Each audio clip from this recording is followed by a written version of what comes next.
Sir, sir, with all humility at my command, I rise to support the no confidence motion moved by our younger MP Sri Gaurav Gogoi under Rule 198. Sir, as you know that no confidence motion per se does not mean that the government will be dislodged or dethroned. See, the issue is, in the year 1782, first no confidence motion was moved in London when the then Prime Minister Lord North has submitted his resignation to King George III because the British army was defeated in the Revolutionary War in America. So in our parliamentary mechanism, it's a long overdue, it's a long tradition which has been persuading because we are also following the same path of parliamentary democracy in our country. In the year 1963, first no confidence motion was moved against Prime Minister Pandit Jawaharlal Nehru ji. Since then, 28 no confidence motion has been moved in this parliament. Barring the 3 confidence motions, all the no confidence motions were destined to be defeated. So the issue is, as the Treasury bench is trying to make it equivalent, as our attempt to dislodge this government, we know that we don't have the requisite number at our disposal. बहुमत की बाहुबली आपके पास है, बहुमत की बाहुबली से आप जीत सकते हो, लेकिन हमें क्यों ये नो कॉन्फिडेंस मोशन लाना पड़े, इसको थोड़ा समझाने की कोशिश होना चाहिए।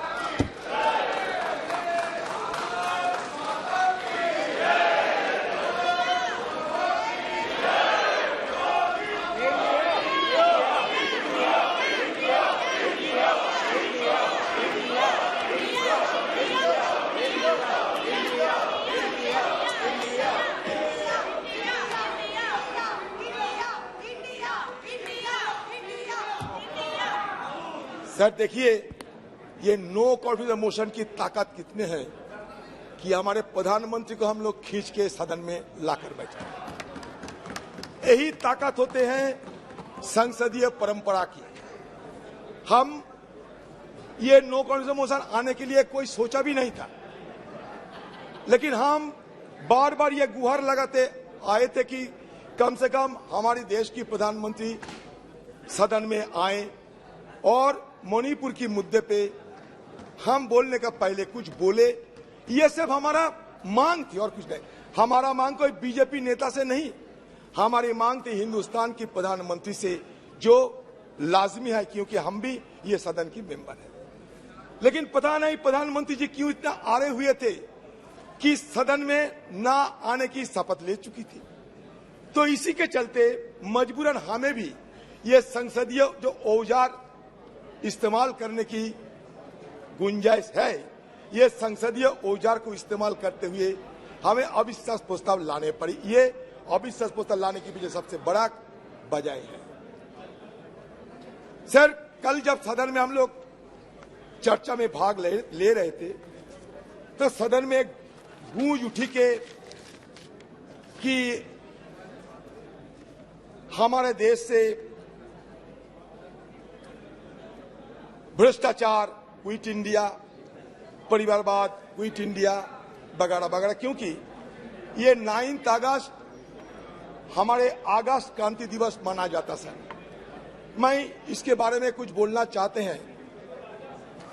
सर, भारत छोड़ो आंदोलन जिसे अगस्त क्रांति के नाम से भी जाना जाता है, एक राष्ट्रव्यापी सविनय अवज्ञा आंदोलन था जिसका आह्वान 7 अगस्त 1942 को अखिल भारतीय कांग्रेस समिति के बॉम्बे सत्र द्वारा किया गया था। इसकी शुरुआत 8 अगस्त को मुंबई के ग्वालियर टैंक मैदान में दिए गए अपने भारत छोड़ो अभियान के भाषण में गांधी जी के करो या मरो के आह्वान के अनुसार 9 अगस्त को हुई थी। अंग्रेजों ने 8 अगस्त को ही बड़े पैमाने पर लोगों की नजरबंदी के साथ अत्यंत तेजी की प्रतिक्रिया व्यक्त की। 1 लाख से अधिक गिरफ्तारियां की गई, जिनमें गांधी जी सहित कांग्रेस के शीर्ष नेतृत्व के नेता भी शामिल थे। बड़े पैमाने पर जुर्माना लगाया गया और प्रदर्शनकारियों को सार्वजनिक रूप से मारा पीटा गया।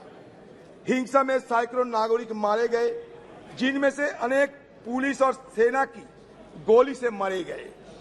सर, मैं ये कहना चाहता हूं इसलिए कि इसके पहले भी मैसूर में एक भयानक नरसंहार हुआ था, जहां हिंदू महासभा और आरएसएस की बेहद करीबी मैसूर के राजा की सशस्त्र सेना ने तिरंगे को सलामी देने के लिए 22 कांग्रेस कार्यकर्ताओं को गोली मारकर हत्या कर दी थी। 1942 में कानपुर में हिंदू महासभा शासकों के साथ सहयोग करने की रणनीति को निम्नलिखित शब्दों में रेखांकित किया गया था। हिंदू महासभा को मानना है कि समस्त व्यवहारिक राजनीति का प्रमुख सिद्धांत अंग्रेजों के साथ उत्तरदायी सहयोग की नीति है। उत्तरदायी सहयोग की नीति जो बिना शर्त सहयोग से लेकर सक्रिय और यहाँ तक कि सशस्त्र प्रतिरोध तक देशभक्ति के क्रियाकलापों के संपूर्ण क्षेत्र को कवर करती है। समय की जरूरतों, हमारे निपटान में संसाधनों और हमारे राष्ट्रीय हित के निर्देशों के अनुसार खुद को अनुकूल बताती रहेगी। सर, इसके साथ साथ व्यावहारिक राजनीति में महासभा जानती है कि हमें उचित समझौता के माध्यम से आगे बढ़ना चाहिए। इस तथ्य का प्रमाण यह है कि हाल ही में सिंध में निमंत्रण पर सिंध हिंदू महासभा ने गठबंधन सरकार चलाने के लिए मुस्लिम लीग के साथ हाथ मिलाने की जिम्मेदारी ली थी। बंगाल के मामले तो जगजाहिर है। आक्रामक मुस्लिम लीग वाले, जिन्हें कांग्रेस भी अपनी पूरी विनम्रता के बावजूद शांत नहीं कर सकी, जैसे इसी फजलुल हक के प्रधानमंत्रित्व और उनके सक्षम नेतृत्व में हिंदू महासभा और गठबंधन सरकार के संपर्क में आए, काफी हद तक समझौतावादी और मिलनसार हो गए। हमारे सम्मानित महासभा नेता स्वर्गीय डॉक्टर श्यामा प्रसाद मुखर्जी ने दोनों समुदायों के लाभ के लिए लगभग 1 वर्ष तक सफलतापूर्वक कार्य लिया। बंगाल मुस्लिम लीग मिनिस्ट्री में उप मुख्यमंत्री डॉक्टर श्यामा प्रसाद मुखर्जी ने हिंदू महासभा और मुस्लिम लीग की ओर से बंगाल सरकार के लिखे एक पत्र में यह स्पष्ट किया कि ये दोनों दल ब्रिटिश शासकों को कांग्रेस द्वारा आरंभ किए गए भारत छोड़ो आंदोलन के खिलाफ बंगाल के राक्षस के रूप में देखते थे। तो इसमें साबित क्या हुआ सर? ब्रिटिश के तरफदारी करने वाले आपके पूर्वजों ने ये देश के लिए यही हमें दान किया था। तो आप लोगों से इससे ज्यादा उम्मीद हमें नहीं थी कि जब अगस्त क्रांति के दिन आप अगस्त क्रांति के दिन नारा लगाते हुए वो बात हटा दिए और नया नारा लगाते हुए लोगों को आपने गुमराह करने का कोशिश किया। हमारा बात साफ है सर, क्विट इंडिया होना चाहिए, सांप्रदायिकरण से क्विट इंडिया, ध्रुवीकरण से क्विट इंडिया, भगवाकरण से क्विट इंडिया हमें करना ही पड़ेगा।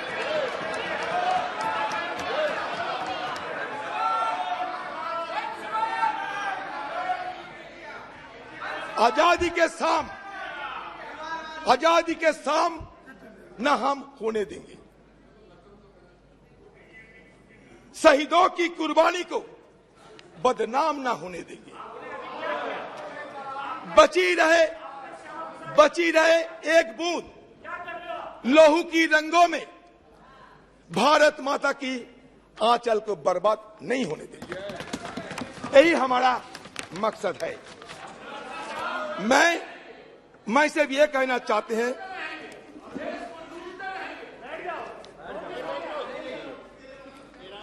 सर, प्रधानमंत्री जी को सम्मान के साथ ये कहना चाहते हैं कि देखिए प्रधानमंत्री जी, आप एक बार नहीं 100 बार प्रधानमंत्री बने, हमें कोई फर्क नहीं। इसमें हमें कोई लेना देना नहीं। हमें लेना देना भारत की आम जनता के साथ। जब मणिपुर गए तो मणिपुर की दशा देखा हमने, और दशा देखने के बाद हमें जरूर यह महसूस हुई कि कम से कम देश की सबसे बड़ा मुखिया होने के नाते प्रधानमंत्री जी को एक बार मणिपुर के आम वासियों के लिए कुछ संदेश देना चाहिए। कुछ संदेश देना चाहिए थे, शांति की कोई पैगाम लेकर प्रधानमंत्री जी को खुद कोई कार्रवाई करना चाहिए थे। कम से कम आपकी तरफ से एक बार मणिपुर के लोगों को अपना मन की बात रखना चाहिए थे। सर, ये मांग कोई गलत मांग नहीं है, मणिपुर के आम लोगों की मांग था। सर, शेक्सपियर की एक मैकबेथ एक लेख है। मैकबेथ को सर ये टायरेंट कहा जाता था। एक टायरेंट किंग मैकबेथ, अत्याचारी राजा। तो मैकबेथ के अत्याचार देखते हुए शेक्सपियर ने बड़े दुख जताई थी और कह रहे थे कि स्कॉटलैंड में जिस तरीके की हमला हो रहे हैं, जिस तरीके की दुर्दशा देखे जाते हैं, तो उसमें बड़ी दुख के साथ एक कोई शब्द लिखे थे, it weeps, it bleeds, and each day a gas is added to the wounds. Each new morning, new widows howl, new orphans cry, new sorrows strike the heaven in the face. हमें भी लगा कि मणिपुर की हालत ऐसा ही है, जहां लोगों की मन में कोई चैन शांति कुछ नहीं थी। सारे मणिपुर, यही तो बात है, आप समझ नहीं सकते। अनारस के साथ बनारस की तुलना मत किया करो, चाना के साथ बेदाना की तुलना मत किया करो, बुलक के साथ हिलक की तुलना मत किया करो। इसलिए नहीं, क्योंकि हमारे प्रधानमंत्री जी जिस दिन मणिपुर के मुद्दे पे बोलना चाहिए था, कहां से छत्तीसगढ़ लाए, कहां से राजस्थान लाए, कीजिए ना। लेकिन मणिपुर की दंगा ये कोई छोटी मोटी बात नहीं है। मणिपुर की दंगा एक जाति दंगा के रूप में, एक सिविल वॉर की तरह सारे देश दुनिया में चर्चा के मुद्दे बन गए। आप जब यूरोप में गए थे, फ्रांस में, जहां आपको पुरस्कार मिला था, खुशी हुई हम लोग, आपको नवाजा गया बहुत बड़ा पुरस्कार में। उस समय भी यूरोपियन पार्लियामेंट में ये मणिपुर की मुद्दा चर्चा में थे, अमेरिका में भी ये मुद्दा चर्चा में थे। तो हमारी तरफ से ये बार बार समझाने की कोशिश ये किए गए थे कि Manipur issue cannot be confined to any state और any nation. It has already assumed a global dimension. That is why Prime Minister intervention is indispensable, is called for. That was our argument. There is no harm of it. Sir, बात यह है कि मणिपुर में क्या देखा? मणिपुर में हमें देखा कि हमारे घर की मां बहनों को वस्त्रहीन हालत में विवश करके उन पे ऊपर हमला हो रहे हैं, बलात्कार की घटना घट रही है। तो मुझे एक बार ये बोलने का इच्छा हो रहे हैं कि जब राजा अंधा रहते हैं, धृतराष्ट्र जब अंधा रहते थे उस समय द्रौपदी की बस्तारण हुई थी। आज भी राजा अंधे बैठे हैं, इसलिए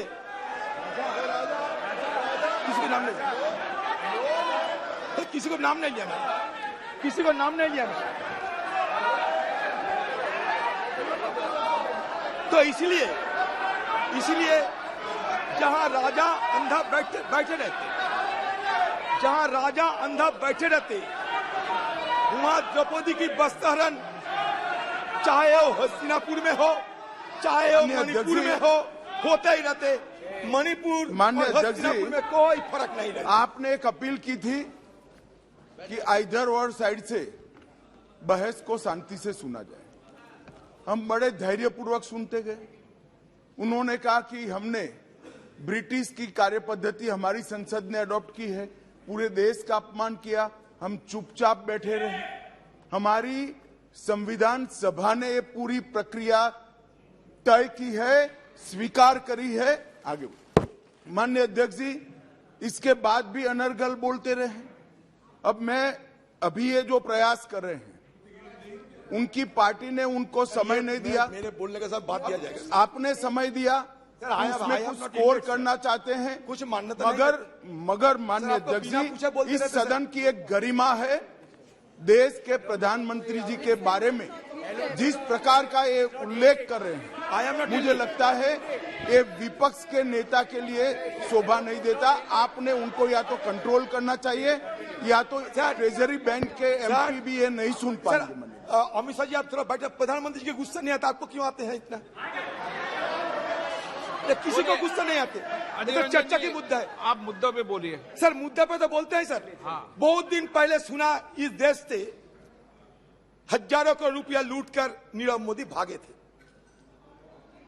किसी ने उनको पकड़ नहीं सके। हमारे एनडीए सरकार की इतना ताकत, उन्हें छू नहीं सके।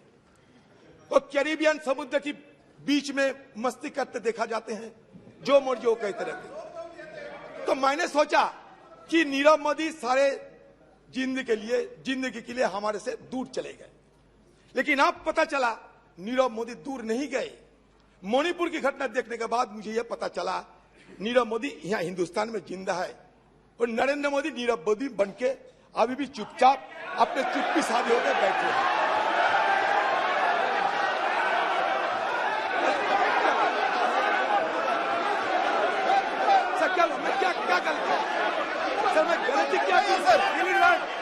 सर, इनको माफी मांगना चाहिए। इनका पार्टी इनको समय नहीं दिया, जैसे गृह मंत्री ने बताया। समय हमारे पार्टी से लिया है, और अभी इनका क्या क्या बात कर रहे हैं सर? ये चाँद से लेकर सर, ये अनाप शनाप बात नहीं चलेगा सर। चीता तक ये नीरव मोदी को लोन तो इन लोगों ने दिया है, कांग्रेस पार्टी ने दिए है। सदन है, आप मुद्दों पे बोलिए। मैं तो ये मेटाफोरिकली बोला। इस सदन के अंदर मेटाफोरिकली नेता है। लोन कौन दिया?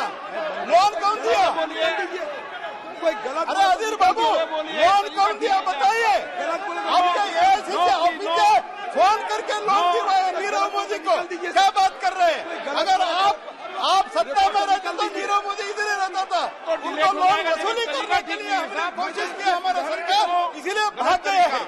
तो उदाहरण की तरह बोले सर। बात यह है कि हमारे प्रधानमंत्री चाहे चांद हो और चाहे कूनो फोर्स की चीता हो, चांद हो, ये कूनो फोर्स की चीता हो, हर चीज में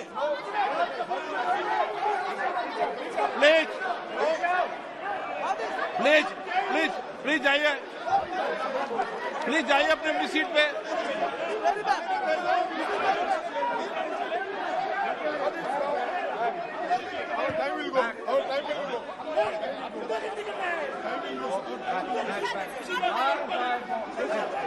प्लीज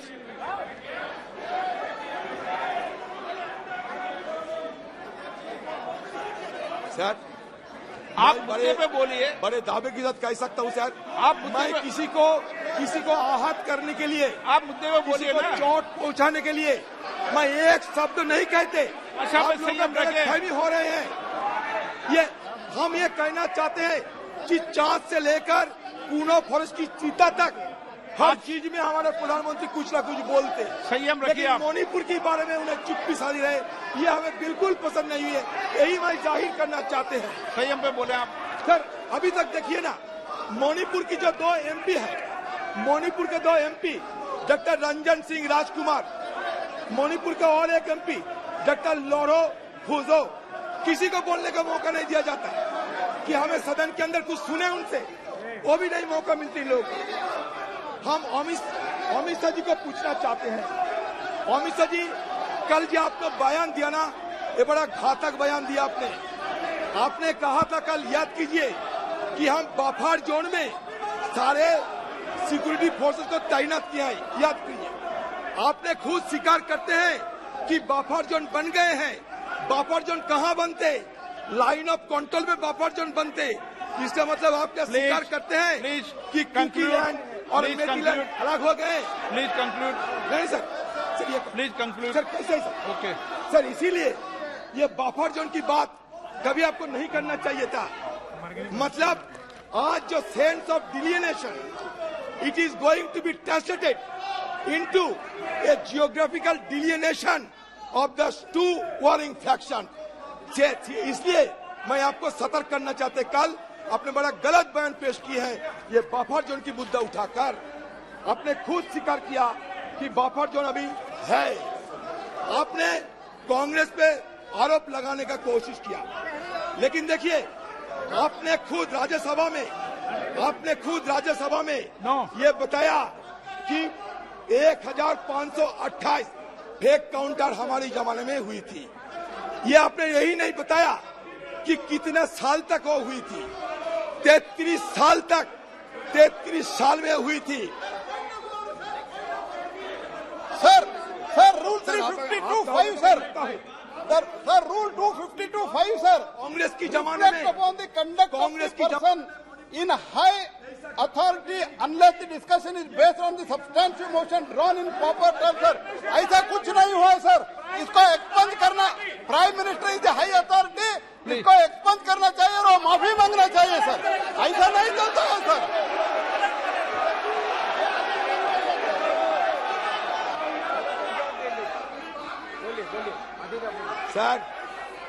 सर हमारे गीता में एक बात कहे जाते, गीता में अहंकारम बलम दर्पम कामम क्रोधम। इनका पॉइंट ऑफ ऑर्डर है माननीय अध्यक्ष जी। बोलिए ना। पता नहीं सर 352 अहंकारम 352(5) सर, बलम दर्पम referring to the fact matter on which the judicial decision is pending।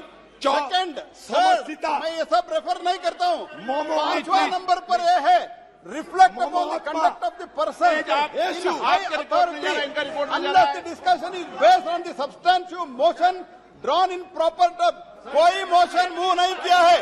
प्रधानमंत्री जी के खिलाफ ऐसे आरोप लगाना, अनाप शनाप baseless allegation, doing the baseless allegation cannot be accepted sir, it cannot be tolerated. He should, आप रूलिंग देना चाहिए, हमारा निवेदन है, और उनको माफी मांगना चाहिए, और जो कुछ भी बोला है वो एक्सपंज करना चाहिए सर। कोर्ट से निकाल दिया प्लीज।